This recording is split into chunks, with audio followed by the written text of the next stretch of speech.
Mango ಪಚ್ಚ ಸಿನಿಮಾದಲ್ಲಿ ತಾಯಿಯ ಪಾತ್ರದ ಮೂಲಕ ನಿಮ್ಮೆಲ್ಲರಿಗೂ ಕೂಡ ಇಷ್ಟ ಆಗುವಂಥ ಹರಿಣಿ ಮೇಡಮ್ ಜೊತೆ ಇದ್ದಾರೆ. ಮೇಡಮ್ ನಮಸ್ತೆ. ನನಗೆ ಸೀರಿಯಸ್ಲಿ ನಮ್ಮ ಅಮ್ಮ ನೋಡಿದಾಗ ನೆನಪಾಗ್ತೀನಿ. ಅಯ್ಯೋ ಥ್ಯಾಂಕ್ ಯು ಸೋ ಮಚ್. ನಿಮ್ಮ ಥರನೇ ಇರೋ ಥರ. ಆಮೇಲೆ ಬೇರೆ ಬೇರೆ ಸಿನಿಮಾಗಳಲ್ಲೂ ಕೂಡ ಹಂಗೆ ಟಚ್ ಆಗ್ತೀರಾ. ಮ್ಯಾಂಗೋ ಪಚ್ಚದಲ್ಲಿ ತಾಯಿಯಾಗಿ ಎಷ್ಟು ಖುಷಿ ಇದೆ ಒಬ್ಬ ಯಂಗ್ಸ್ಟರ್ಸ್ಗೆ? ತುಂಬಾ ಖುಷಿ ಅಂತ ಅನಿಸುತ್ತೆ. ಯಾಕಂದರೆ ಈ ನಾನು ಮುಂಚೆನೂ ಹೇಳ್ದ ಹಾಗೆ ಸಂಚಿತ್ ಮತ್ತು ಜೈ ಅಂದರೆ ಪಚ್ಚ ಮತ್ತು ಶ್ಯಾಮನ್ ಜೊತೆಗೆ ನನ್ನ ಕನೆಕ್ಷನ್ ಒಂಥರ ತುಂಬ ಸ್ಪಾಂಟೇನಿಯಸ್ ಆ್ಯಂಡ್ ಇನ್ಸ್ಟೆಂಟ್ ಅಂತ ಹೇಳ್ತೀವಲ್ಲ, ಹಾಗೆ ಆಯಿತು. ಅಂದರೆ ನಿಜವಾಗ್ಲೂ ನನಗೆ ತುಂಬ ನಮ್ಮನೆ ಮಕ್ಕಳು ನನ್ನ ಜೊತೆಯವರೇ ಅಂತಲೇ ಅನಿಸೋಕ್ಕೆ ಶುರುವಾಯಿತು. ಸೊ ನಮ್ಮ ಬಾಂಡಿಂಗ್ ತುಂಬ ಚೆನ್ನಾಗಿತ್ತು. ಮೇಡಮ್, ಇತ್ತೀಚೆಗೆ ಬರುವಂಥ ಯುವ ನಟರಿಗೆಲ್ಲ ನೀವೇ ತಾಯಿ ಆಯ್ಕೆ ಆಗ್ತಿರಲ್ಲ, ಯಾಕೆ? I think I am blessed ಅಂತ ಅನಿಸುತ್ತೆ. ಯಾಕಂದರೆ ಒಂದು ಈ ಥರ ತಾಯಿ ಪಾತ್ರ ಸಿಗಬೇಕು ಅಂದರೆ ಏನೋ ಅದೃಷ್ಟ ಮಾಡಿರಬೇಕು. ಯಾಕಂದರೆ ಎಲ್ಲರೂ ಆ ಒಂದು ಭಾವನೆಯಲ್ಲಿ ನೋಡ್ತಾರೆ ನಮ್ಮನ್ನು ಅಂದಾಗ ಖುಷಿ ಆಗುತ್ತೆ. ಪ್ರೆಸ್ ಮೀಟಲ್ಲಿ ಪ್ರಿಯಾ ಮೇಡಮ್ ಹೇಳ್ತಾ ಇದ್ರು, ಸಂಚಿತ್ಗೆ ತುಂಬ ಜನ ತಾಯಂದ್ರು ಸಿಗ್ತಾ ಇದ್ದಾರೆ, ಇನ್ಕ್ಲೂಡಿಂಗ್ ನೀವು ಸೇರಿ ಅಂತೇಳಿ. ಸೊ ನಮಗೂ ಶಾಕ್ ಅದು, ಆ ಪದಗಳು ಬರಬೇಕು ಅಂದರೆ. ಹಾಂ ಹೌದು, very sweet of her actually.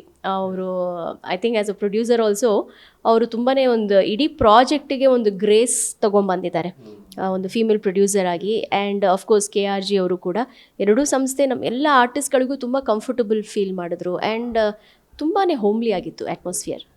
ನೀವು ಪ್ರೊಡ್ಯೂಸರ್ ಅಂತ ತಕ್ಷಣ ನೆನಪಾಯಿತು, ಒಬ್ಬ ಮಹಿಳೆಯಾಗಿ ಚಿತ್ರರಂಗದಲ್ಲಿ ನಿಂತ್ಕೊಳ್ಳೋದು ತುಂಬ ಕಷ್ಟ. ಏನೇ ಸಪೋರ್ಟ್ ಇದ್ದರೂ ಕೂಡ ಆ ಒಂದು ಧೈರ್ಯ ಬೇಕು, ಮುಂದೆ ಹೋಗಬೇಕು, ಮಾಡಬೇಕು ಅಂತೇಳಿ. ನಾವು ಹಿಂದೆ ಎಲ್ಲ ಮೇಡಮ್ನ ಪಾರ್ವತಮ್ಮನ್ನು ನೋಡಿದ್ವಿ, ನಿರ್ಮಾಪಕರಾಗಿ 85 ಸಿನಿಮಾವನ್ನು ಕೊಟ್ಟಂಥ ಧೀಮಂತ ನಿರ್ಮಾಪಕಿ ನಮ್ಮಲ್ಲಿ. ಸೊ ಈಗ ನಮ್ಮ ಪ್ರಿಯಾ ಮೇಡಮ್ ಅವರು ಆ ಲೆಗಸಿನ ಸ್ಟಾರ್ಟ್ ಮಾಡಿದ್ದಾರೆ. ಮೊದಲನೇ ಸಿನಿಮಾನೇ ಹಿಟ್ ಆಗಿದೆ. ಅದು ಎಲ್ರಿಗೂ ಸಿಗೋದಿಲ್ಲ ಆ ಒಂದು. ಸೊ ಮಹಿಳೆಯಾಗಿ ನೀವು ಅವ್ರಿಗೆ ಎಷ್ಟು ಖುಷಿ ಇದೆ ಅವರು ನಿರ್ಮಾಪಕಿಯಾಗಿ ಬಂದಿರೋ?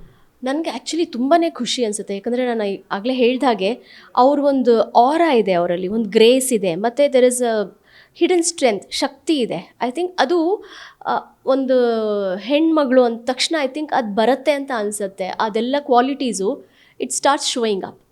ಎಲ್ಲೋ ಒಂದು ಕಡೆ ಒಂದು ಡಿವೈನ್ ಬ್ಲೆಸ್ಸಿಂಗ್ ಇದೆ. ಈಗ ಸಂಚಿತ್ ಅವ್ರ ಆ್ಯಕ್ಟಿಂಗ್ ವಿಚಾರಕ್ಕೆ ಬರೋದಾದರೆ, ಸಿನಿಮಾದಲ್ಲಿ ನೋಡ್ತಾ ನಮ್ಗೆ ಗೊತ್ತಾಗ್ಬಿಡುತ್ತೆ. ಈಗ ನಾವು ಸಿನಿಮಾದ ಪಳಗಿ ದಿನ ಬೆಳಿಗ್ಗೆ ನೋಡಿ ನೋಡಿ ನೋಡಿ ನಮ್ಗೊಂದಷ್ಟು ಜಡ್ಜ್ಮೆಂಟ್ ಇರುತ್ತೆ, ನಿಮಗಿಂತ ಕಡಿಮೆ ಇರುತ್ತೆ ನಿಮಗಿಂತನೂ. ಆದರೂ ಗೆಸ್ ಮಾಡ್ತೀವಿ ಇದು ವರ್ಕೌಟ್ ಆಗುತ್ತೋ ಇಲ್ವೋ ಅಂತೇಳಿ. ಬಟ್ ಯಾವ ಸಿನಲ್ಲೂ ಕೂಡ ಹೊಸಬ ಈ ಸೀನ್ ಚೆನ್ನಾಗಿ ಬರಲಿಲ್ಲ, ಅದು ಅನಿಸ್ಲೇ ಇಲ್ಲ. ನೀವು ಜೊತೆಲಿದ್ದು ಆ್ಯಕ್ಟ್ ಮಾಡಬೇಕಾದ್ರೆ ನಿಮ್ಗೆ ಅನಿಸಿದ್ದು, ಯಾಕೆಂದ್ರೆ ಅವ್ರು ಚಿತ್ರರಂಗಕ್ಕೆ ಹೊಸಬರಲ್ಲ, ಆ್ಯಸ್ ಎ ಹೀರೋ ಆಗಿ ಡೆಬ್ಯೂಟ್ ಮಾಡಿದಿರ್ಬೋದು. ಬಿಟ್ಟರೆ ಚಿತ್ರರಂಗಕ್ಕೆ ಅವ್ರಿಗೆ ಅನಿಸೋದಲ್ಲ, ಟೆಕ್ನಿಕಲ್ ಆಗಿ ಅವ್ರು ತುಂಬ strong. So as A debut hero ಅಂತ ನೀವು ಕನ್ಸಿಡರ್ ಮಾಡ್ತೀರಾ, ಅಥವಾ ಈಸ್ ಎ ಎಕ್ಸ್ಪೀರಿಯನ್ಸ್ಡ್ ಅಂದರೆ? ಅವರು ಡೆಬ್ಯೂ ಆದ್ರೂ ಸಾಕಷ್ಟು ಅನುಭವ ಇರುವಂಥ ನಟ ಅಂತಲೇ ಅನಿಸ್ತಾರೆ. ಎಲ್ಲೂ ಒಬ್ಬ ಡೆಬ್ಯೂಟೆಂಟ್ ಅಂತ ನಮ್ಗೆ ಅನಿಸೋದೇ ಇಲ್ಲ. ಯಾಕಂದರೆ ಐ ಥಿಂಕ್ ಅವರ ತಯಾರಿ ಆಗಿತ್ತು. ಅಂದರೆ ಈ ಕ್ಯಾರೆಕ್ಟರ್ನ ಒಬ್ಬ ಹೊಸ ಹುಡುಗ ಮಾಡ್ತಾ ಇದ್ದಾನೆ, ಹೊಸ ಕಲಾವಿದ ಮಾಡ್ತಾ ಇದ್ದಾನೆ ಅಂತ ಅವ್ರು ಎಲ್ಲೂ ತೋರಿಸ್ಕೊಂಡಿಲ್ಲ. ಬಹಳ ಚೆನ್ನಾಗಿ, ತುಂಬ ಸೀಮ್ಲೆಸ್ ಆಗಿ, ಎಷ್ಟು ಫ್ಲೂಯಿಡ್ ಆಗಿ ಪ್ರತಿಯೊಂದು ಸೀನ್ನಲ್ಲೂ ಪ್ರತಿಯೊಂದು ಸಿಚುವೇಶನ್ಗೂ ಹೇಗೆ ಬೇಕೋ ಆ ಥರ ಅವರು he has worked for it. Very very good. Sudeep sir ಮೊನ್ನೆ ಪ್ರೆಸ್ ಮೀಟಲ್ಲಿ ಹೇಳ್ತಾ ಇದ್ರು, ಹಿ ಇಸ್ ವೆರಿ ಕಾಂಪಿಟೇಟಿವ್ ಅಂತ. ಅದು 100% sure, very very competitive is. ನಿಮ್ಗೆ ಎಲ್ಲಾದರೂ ಕಾಣಿಸ್ತಾ ಇದ್ದೀರಾ ಸಂಚಿತ್ ಆ್ಯಕ್ಟ್ ಮಾಡ್ಬೇಕಾದ್ರೆ ಸುದೀಪ್ ಸರ್ ರಪ್ ಅಂತ ಪಾಸ್ ಆಗಿದ್ದ ಸೀನ್ಗಳೇನಾದ್ರು ಉಂಟಾ? ಆ್ಯಕ್ಚುಲಿ ಇಲ್ಲ, ನನಗೇನು ಅನಿಸ್ಲಿಲ್ಲ ಆ ಥರ. ಬಿಕಾಸ್ ಸಂಚಿತ್ದೇ ಒಂದು ಐಡೆಂಟಿಟಿ ಇದೆ. ನನಗೆ ಆನೆಸ್ಟ್ಲಿ ಸುದೀಪ್ ಸರ್ ನನಗೆಲ್ಲೂ ಕಾಣಿಸ್ಲಿಲ್ಲ, ಪಚ್ಚ ಕಾಣಿಸ್ತಾ ಇದ್ದ ಅಲ್ಲಿ. ಸೊ ನನಗೆ ಇಟ್ ಇಸ್ ನೈಸ್. ಸಿನಿಮಾ ಒಂದು ಸಿನಿಮಾ ಇರುತ್ತಲ್ಲ ಮೇಡಮ್, ಅದು ಒಂದು ಸ್ಟಾರ್ಟಿಂಗ್ ಸಿನಿಮಾ, ಅದು ಹಿಟ್ಟು ಫ್ಲಾಪ್ಗಳ ಮಧ್ಯೆ ಒಂದು ಹೀರೋ ಲೈಫ್ ನಿಂತಿರುತ್ತೆ. ಲೆಗಸಿ ಇರ್ಬೋದು, ಇಲ್ಲದಿರೋದು ಸೆಕೆಂಡ್ರಿ. ಅದು ಒಂದು ಹಿಟ್ಟು ಫ್ಲಾಪ್ಗಳ ಮಧ್ಯೆ ಒಂದು ಹೀರೋ ಲೈಫ್ ನಿಂತಿರುತ್ತೆ, ಮುಂದಿನ ಫ್ಯೂಚರ್ ನಿಂತಿರುತ್ತೆ. ಸೊ ಮ್ಯಾಂಗೋ ಪಚ್ಚ ಇಷ್ಟು ಸಕ್ಸಸ್ ಆಗೋದಕ್ಕೆ ಕಾರಣ ಸಾಕಷ್ಟು ಜನ ಇದ್ದಾರೆ. ಅದರಲ್ಲಿ ಪ್ರಮುಖವಾಗಿ ನಿರ್ದೇಶಕರು ಅಂತಲೇ ಹೇಳ್ಬೋದು. ಕಥೆನ ಜಸ್ಟ್ 1.5 ಗಂಟೆಲಿ ಹೇಳೋದು ಅಷ್ಟು ಈಸಿ ಅಲ್ಲ. 4-5 ಗಂಟೆ ಸಿನಿಮಾಗಳು ನೋಡಿದ್ದೀವಿ, ಜಸ್ಟ್ 1.5 ಗಂಟೆ ಹಿಂಗೆ ಪಟ್ಟಂತ ಪಾಸ್ ಆಗೋದು.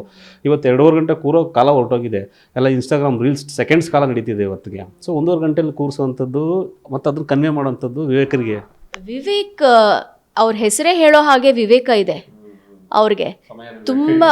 ಎಲ್ಲದರಲ್ಲೂ ಈಸ್ ಏನು ಹೇಳೋದು, ಒಂಥರ ನೋ ಆಲ್. ಅವ್ರಿಗೆ ಎಲ್ಲ ವಿಚಾರದ ಬಗ್ಗೆನೂ ತುಂಬ ಚೆನ್ನಾಗಿ ಗೊತ್ತಿದೆ. ಅಂದರೆ ನೀವು ಕತೆ ಹೇಳೋ ರೀತಿ ಆಗಿರ್ಬೋದು, ಕಥೆಯನ್ನು ಕಟ್ಟೋ ರೀತಿ ಆಗಿರ್ಬೋದು, ಅವ್ರು ಮೈಸೂರವರೇ ಆಗಿರೋದ್ರಿಂದ ಮೈಸೂರನ್ನು ತೋರಿಸೋ ರೀತಿ ಆಗಿರ್ಬೋದು, ಬೇರೆ ಮಾಮೂಲಿ ಮೈಸೂರು ತೋರಿಸೋದಕ್ಕೂ, ಮೈಸೂರು ಗಲ್ಲಿ ತೋರಿಸೋದಕ್ಕೂ ಅಲ್ಲಿ ಏನೇನು ನಡೆಯುತ್ತೆ, ಆ ಜನಗಳ ಮಧ್ಯೆ ಏನು ಕತೆ ಇರಬಹುದು, ಆ ವ್ಯಕ್ತಿಗಳ ಮನಸ್ಥಿತಿ ಏನಿರುತ್ತೆ, ಬ್ಯಾಕ್ಗ್ರೌಂಡ್ ಏನಿರುತ್ತೆ, ಅದನ್ನು ಪಿಕ್ ಮಾಡಿ ಅವರು ಚೂಸ್ ಮಾಡಿ ಕಥೆ ಮಾಡಿ ಅದನ್ನೊಂದು ಸಿನಿಮಾಗಿ ಮಾಡಿದಾರಲ್ಲ. I think hats off to him. ತುಂಬ ಚೆನ್ನಾಗಿ ಮಾಡ್ಕೊಂಡಿದ್ದಾರೆ. ಮೈಸೂರು ಸಿನಿಮ್ಯಾಟಿಕಾಗಿ ತಗೊಂಡಾಗ ಅದೆಲ್ಲ ಜಸ್ಟ್ ಫಾರ್ ಸಿನಿಮಾ. ಮೈಸೂರಲ್ಲಿ ಹಿಂಗೆ ಹಂಗಿರುತ್ತೆ ಅನ್ನೋದೆಲ್ಲ ನಮ್ಗೆ ಸಂಬಂಧ ಇಲ್ಲದಿರೋ ವಿಚಾರಗಳು, ಯಾವಾಗ ನಡೀತಿತ್ತು ಅನ್ನೋ ಗೊತ್ತಿಲ್ಲ. ಸಿನಿಮ್ಯಾಟಿಕ್ ತಗೊಂಡಾಗ ಜಸ್ಟ್ 1.5 ಗಂಟೆಲಿ ಈ ಥರ ಆಗುತ್ತೆ ಅಂತೇಳಿ.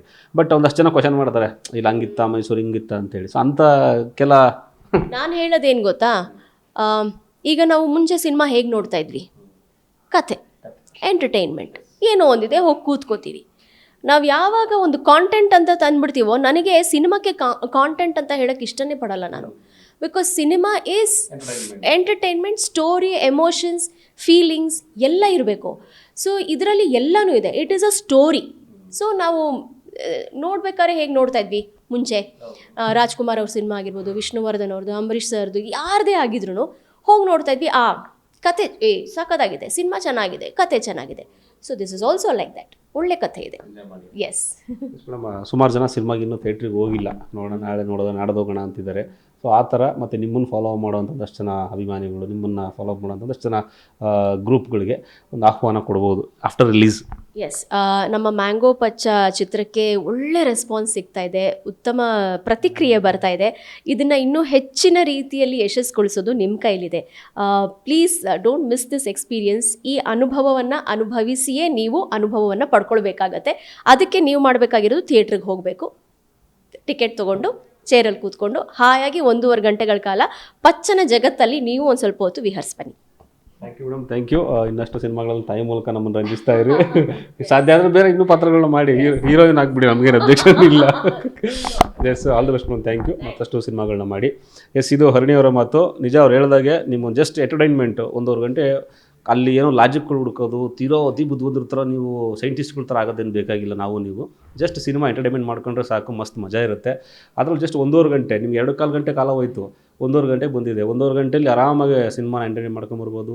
ಒಳ್ಳೆ ಮ್ಯೂಸಿಕ್ ಇದೆ, ಹಾಡುಗಳಿದೆ, ಹಸರವ ಸಾಂಗ್ ಅಂತೂ ಕೊನೆವರೆಗೂ ಕಾಡುತ್ತೆ ನಿಮಗೆ. ಸೊ ಬೆಟರ್ ಥಿಯೇಟ್ರಿಗೆ ಹೋಗಿ ಸಿನಿಮಾನ ನೋಡಿ ಎಂಜಾಯ್ ಮಾಡಿ. ಮೇಡಮ್ ಹೇಳಿದಾಗೆ ನಿಮ್ಗೆ ಸಿಗೋ ಆ ಕಿಕ್ಕೇ ಬೇರೆ ಇರುತ್ತೆ. ಮೇಡಮ್ ಮತ್ತೇನಾದ್ರು ಹೇಳ್ತೀರಾ? ಅಷ್ಟೇ, ಎಲ್ಲ ಎಂಜಾಯ್ ಮಾಡಿ. ಎಲ್ಲವೂ ಟಾಪ್ ನಾಚ್ ಆಗಿದೆ. ಅಂದರೆ ಡೈರೆಕ್ಷನ್ ಆಗಿರ್ಬೋದು, ಪ್ರೊಡಕ್ಷನ್ ಆಗಿರ್ಬೋದು, ಕಲಾವಿದರಾಗಿರ್ಬೋದು, DOP, music, everything is super. ಇದನ್ನು ನೀವು ಥಿಯೇಟ್ರಲ್ಲೇ ಅನುಭವಿಸ್ಬೇಕಾಗತ್ತೆ. ಎಸ್, ಥಿಯೇಟ್ರಿಗೆ ಹೋಗಿ ಸಿನಿಮಾ ನೋಡಿ ಎಂಜಾಯ್ ಮಾಡಿ. All the best. ಸಖತ್ತಾಗಿದೆ ಮಜಾ. ಈ ವೀಕೆಂಡ್ಗಳಲ್ಲಿ ಫ್ಯಾಮಿಲಿ ಕೂತ್ಕೊಂಡು ನೋಡ್ಬೋದು. ಎಲ್ಲೂ ನಿಮ್ಮ ಮುಜುಗರ ಆಗೋಂಥದ್ದು ಅಂತ ಅನ್ಸೋ ಸೀನ್ಗಳು ಬರೋಲ್ಲ. ಇದಕ್ಕೆ ನಾನು ಗ್ಯಾರಂಟಿ ಇದ್ದೀನಿ. ಕ್ಯಾಮ್ರಾ ಪರ್ಸನ್ ನಾಗೇಶ್ ಜೊತೆ ರಮೇಶ್, TV5 ನ್ಯೂಸ್, ಬೆಂಗಳೂರು.